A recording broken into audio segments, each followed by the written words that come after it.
നമസ്കാരം. ഇന്ന് നമ്മൾ നന്ദഗോവിന്ദം ഭജൻസാണ് നമ്മുടെ സോഷ്യൽ മീഡിയയിൽ നിറഞ്ഞു നിൽക്കുന്നത്. സോഷ്യൽ മീഡിയ മൊത്തത്തിൽ രണ്ട് ഭാഗത്തായിട്ട് നിൽപ്പുണ്ട്. ഒന്ന് നന്ദഗോവിന്ദം ഭജൻസിനെ അവരുടെ പ്രവൃത്തികളെ ന്യായീകരിക്കുന്നവരും ഒന്ന് എതിർക്കുന്നവരും. ന്യായീകരിക്കുന്നവർക്ക് അതിൻ്റെതായ കാരണങ്ങളുണ്ട്, എതിർക്കുന്നവർക്ക് അതിൻ്റെതായ കാരണങ്ങളുണ്ട്.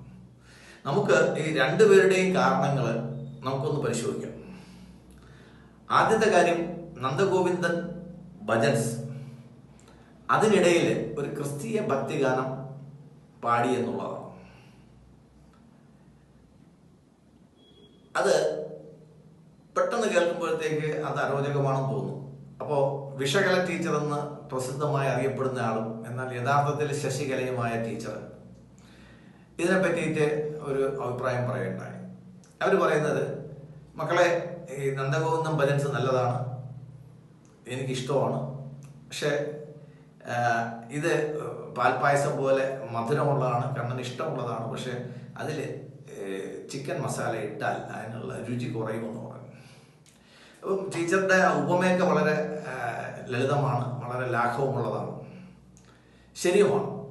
ഈ മതങ്ങൾ തമ്മിൽ കൂട്ടി ഒരു ഫ്യൂഷൻ ഉണ്ടാക്കുന്ന ഒരു രീതി നമ്മൾ കുറേ കാലത്തിൻ്റെയൊക്കെ നമ്മൾ കണ്ടുവരികയാണ്.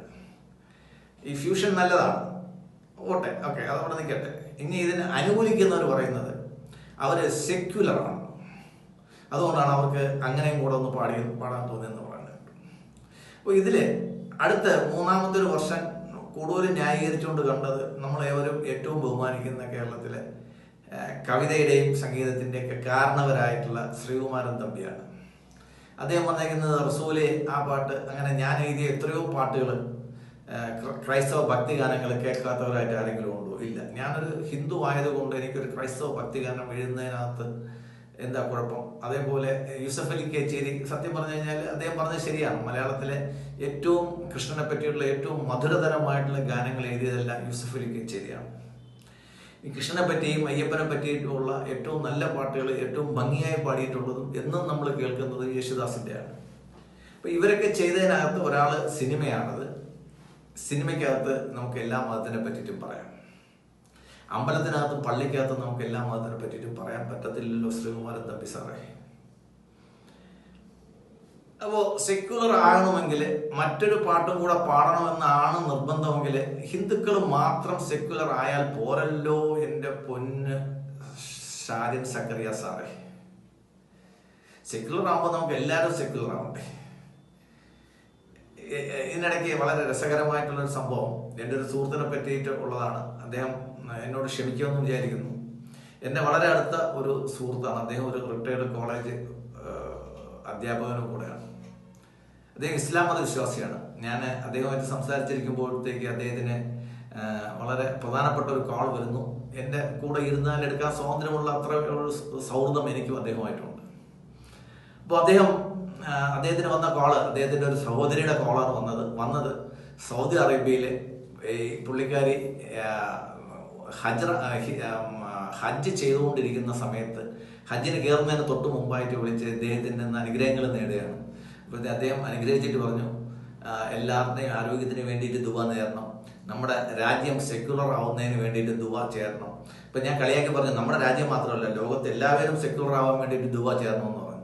പുള്ളിക്കാരൻ ഫോൺ കട്ട് ചെയ്തിട്ട് അത് വേണ്ട കേട്ടോ അല്ലേ എന്ന് പറഞ്ഞു. അതായത് ഈ സെക്യുലറിസം എന്ന് പറയുന്ന ഒരു അജണ്ട ഹിന്ദുക്കൾക്ക് മാത്രം ആവശ്യമുള്ള എന്തോ ഒരു സാധനമാണെന്നാണ് ആൾക്കാർ വിചാരിച്ചു വെച്ചിരിക്കുന്നത്. ഹിന്ദുക്കൾ ഒരു സർവ്വമത സമ്മേളനം വിളിക്കുമ്പോഴത്തേക്ക് പാളയത്തുനിന്ന് ഒരു ഇമാമിനെയും ഏതെങ്കിലും ഒരു വെള്ളക്കോട്ടിട്ട് ഒരു അച്ഛനെയും പിടിച്ചുകൊണ്ടോട് ഇരുത്തും, എന്നാലേ അവർക്ക് മനസ്സമാധാനം വരത്തുള്ളൂ.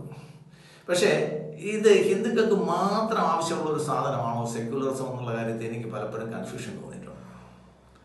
ശരിക്കും ഒരു കോൺഗ്രസ്സുകാരനായ ഞാൻ RSS അനുഭാവിയാവാനുള്ള ഒരു കാരണം തന്നെ ഈ ലോകത്ത് സെക്യുലറായ എല്ലാ മതങ്ങൾക്കും സ്വന്തമായിട്ടുള്ള പാഠശാലകളുണ്ട്, മതത്തിൻ്റെതായ സ്കൂളുകളുണ്ട്, മതത്തിൻ്റെതായ ആരാധനാലയങ്ങളുണ്ട്. അതൊക്കെ ഭരിക്കുന്നത് അവരാണ്. പക്ഷേ ഹിന്ദുക്കളുടെ ആരാധനാലയം നേരിട്ട് ഇന്ത്യ ഗവൺമെന്റും കേരള ഗവൺമെന്റും ഭരിക്കുന്നതാണ് സെക്യുലറിസം എന്ന് തോന്നിയപ്പോഴത്തേക്ക് ഈ സെക്യുലറിസം എനിക്ക് വേണ്ടാന്ന് തോന്നി. പക്ഷെ എനിക്ക് സെക്യുലറിസം വേണ്ടാന്ന് തോന്നുന്നതിന് മുമ്പ് തന്നെ ഇന്ദിരാഗാന്ധി എന്ന് പറയുന്ന മൂരാച്ചി ഇന്ത്യൻ കോൺസ്റ്റിറ്റ്യൂഷനകത്ത് ഈ പിന്നെ സെക്യുലറിസം അകത്ത് കയറ്റിക്കളും. അപ്പോൾ അവരുടെ കൊച്ചുമകൻ ഇന്നാള് ഈ കോൺസ്റ്റിറ്റ്യൂഷൻ്റെ ഒരു ചെറിയ പതിപ്പും പിടിച്ചിട്ട് വി ദ പീപ്പിൾ എന്നും പറഞ്ഞുകൊണ്ട് സംസാരിക്കുന്നത്.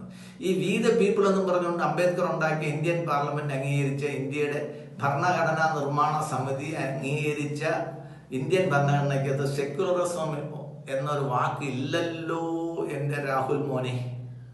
ഉണ്ടോ? ഞാൻ കണ്ടപ്പോൾ ഇല്ല. ഞാൻ 71 ശേഷമാണ് ഇന്ത്യ സെക്യുലർ ആയത്. 71 വരെ ഇന്ത്യ സെക്യുലർ അല്ലായിരുന്നു. എന്തായാലും നമ്മളിപ്പോൾ സെക്യുലറാണ്. ഇപ്പോൾ ഈ ചിക്കൻ ബോക്സ് പിടിക്കുന്നവർക്കുള്ള ഒരു കോംപ്ലക്സ് ഉണ്ട്. എല്ലാവർക്കും ചിക്കൻ ബോക്സ് വന്ന് കാണണമെന്നൊരു ആഗ്രഹമുണ്ട്. അതുകൊണ്ട് ഈ ചിക്കൻ ബോക്സ് പിടിച്ച അല്ലെങ്കിൽ സെക്യുലറിസം പിടിച്ച എനിക്ക് ഒരു ആഗ്രഹമുണ്ട്, ലോകത്തെ എല്ലാ രാജ്യങ്ങളിലും സെക്യുലറിസം വേണം. അതുകൊണ്ട് ഞാൻ ലോക ആഗോള സെക്യുലറിസത്തിന് വേണ്ടിയിട്ട് ഈ എപ്പിസോഡ് സമർപ്പിക്കുകയാണ്.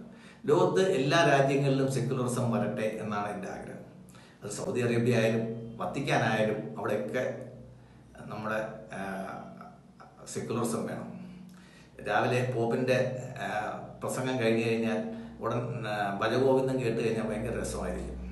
ഇപ്പോൾ ശശികല ടീച്ചർ പറയുന്ന പലതിനോട് എനിക്ക് യോജിപ്പില്ലെങ്കിലും ഇത്തരം കാര്യങ്ങളിൽ നമ്മളെ ഭരിക്കേണ്ടത് നമ്മളുടെ ഔചിത്യമാണ്. ഞാൻ എൻ്റെ മറ്റൊരു മതവിഭാഗക്കാരനുമായിട്ട് സംസാരിച്ചുകൊണ്ടിരിക്കുമ്പോൾ അദ്ദേഹത്തിനെ വേദനിപ്പിക്കാത്ത രീതിയിൽ വേണമെങ്കിൽ നമുക്ക് അദ്ദേഹമായിട്ട് തമാശകൾ പങ്കിടാം, നമ്മുടെ വ്യൂസ് പങ്കിടാം. പക്ഷെ അദ്ദേഹത്തിന് അരോചകമാകുമ്പോഴത്തേക്ക് അത് പാടില്ല. അത് ഇപ്പോൾ ഈ കുട്ടി പറഞ്ഞതിനകത്ത് ഒരു വലിയ ആരും ശ്രദ്ധിക്കാതെ പോകുന്ന ഒരു പോയിന്റ് ഉണ്ട്. ഞാൻ വളരെ ശ്രദ്ധിച്ച ഒരു പോയിന്റാണ്. ആ കുട്ടി ഒരു മേനോൻ കുട്ടിയാണ് പറയുന്നത് ഇങ്ങനെയാണ്: ഞാൻ പള്ളി സ്കൂളിലാണ് പഠിച്ചത്. അതൊരു ലൈസൻസ് ആണോ കൊച്ചേ? നിങ്ങൾ പള്ളി സ്കൂളിൽ പഠിച്ചുകൊണ്ട് നിങ്ങൾ പാടുന്നിടത്തെല്ലാം നിങ്ങൾ പിന്നെ ക്രൈസ്തവ ഭക്തിഗാനം കൂടെ ഹിന്ദു ഭജനയ്ക്കകത്ത് തിരികെ കയറ്റേണ്ട ആവശ്യമില്ല. എങ്കിലേ നിങ്ങൾ സെക്യുലർ ആകൂ എന്ന് നിങ്ങൾക്ക് തോന്നുന്നത് നിങ്ങളുടെ മനസ്സിലെ ചെറിയ ചിന്ത കൊണ്ടാണ് തോന്നുന്നത്. ഞാൻ ഒരുപാട് ഇഫ്താർ സംഗമങ്ങളിൽ പോയിട്ടുണ്ട്, ഇഫ്താർ വിരുന്നുകൾക്ക് എന്നെ ക്ഷണിച്ചിട്ടുണ്ട്. പലയിടത്തും എൻ്റെ ഒരുപാട് ക്രൈസ്തവ സുഹൃത്തുക്കളുണ്ട്. അവരുടെ അടുത്തൊക്കെ ഞാൻ കൃത്യമായിട്ട് പള്ളിയിൽ പോകാൻ പറയാറുണ്ട്. ഒന്നുമില്ലെങ്കിൽ ആ പിന്നെ വെള്ളിയാഴ്ച ജുമായുടെ സമയത്ത് ഞാൻ അലാറം വെച്ചവരെ ഓർപ്പിച്ചിട്ട് ഞാൻ പള്ളിയിൽ അയക്കാറുണ്ട്. ഓരോരുത്തരും അവരവരുടെ വിശ്വാസം കൃത്യമായിട്ട് ഫോളോ ചെയ്യുന്നതാണ് സെക്യുലറിസം. ഞാൻ നിങ്ങളുടെ വിശ്വാസം പങ്കിടുന്നതും നിങ്ങൾ എൻ്റെ വിശ്വാസം പങ്കിടുന്നതും അല്ല സെക്യുലറിസം. ഓരോരുത്തരും അവരവരുടെ മതവിശ്വാസങ്ങൾ, അവരുടെ മതം പറയുന്ന കാര്യങ്ങൾ അതിനനുസരിച്ചിട്ട് കൃത്യമായിട്ട് അവരവർ ചെയ്യുകയും മറ്റുള്ളവർ ചെയ്യുന്നു എന്ന് നമ്മൾ ബോധ്യം വരുമ്പോഴത്തേക്കാണ് നമ്മൾ സെക്യുലർ ആവുന്നത്. അല്ലാതെ ഞാനിപ്പോൾ നമ്മൾ ഒരു ഹൈന്ദവ ഭക്തിഗാന മേള നടക്കുന്നിടത്ത് അല്ലെങ്കിൽ ഒരു അമ്പലത്തിലൊരു ഫംഗ്ഷൻ നടക്കുന്നിടത്ത് ഇത്തരം കാര്യങ്ങളിൽ ചിട്ടയുണ്ട്. വീണ്ടും ഞാൻ നന്ദഗോവിന്ദം ഭജൻസിൻ്റെ അടുത്തേക്ക് വരികയാണ്. കാര്യം അവർ ചെയ്തത് ശരിയാണ്. കാര്യം അവർ പറയുന്നതിനകത്തൊരു ന്യായമുണ്ട്. ഒന്ന്, അവർ പൈസ വാങ്ങിച്ചിട്ടല്ല ഈ ഭജന പാടിയത്. ഒരു അമ്പലത്തിൻ്റെ എന്താ പറയുന്ന പുനരുദ്ധാരണത്തോടനുബന്ധിച്ച് ഫണ്ട് രൂപീകരണത്തിന് വേണ്ടിയിട്ടാണ് അവരത് വാങ്ങിച്ചത്. അങ്ങനെയാണെങ്കിൽ ഈ കുട്ടികൾ ചെയ്തത് വളരെ ശരിയാണ്.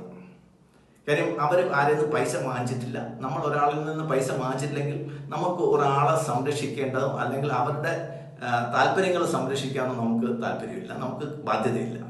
അപ്പോൾ ആ കുട്ടികൾ സൗജന്യമായി നടത്തിയ ഒരു ഗാനമേള എന്ന് വിചാരിക്കും. നന്ദഗോവിന്ദൻ ഭജൻസ് ഒരു ബ്രാൻഡായി പോയി. യഥാർത്ഥത്തിൽ അവർ നടത്തിയ ഒരു കാവ്യാർച്ചനയാണ്.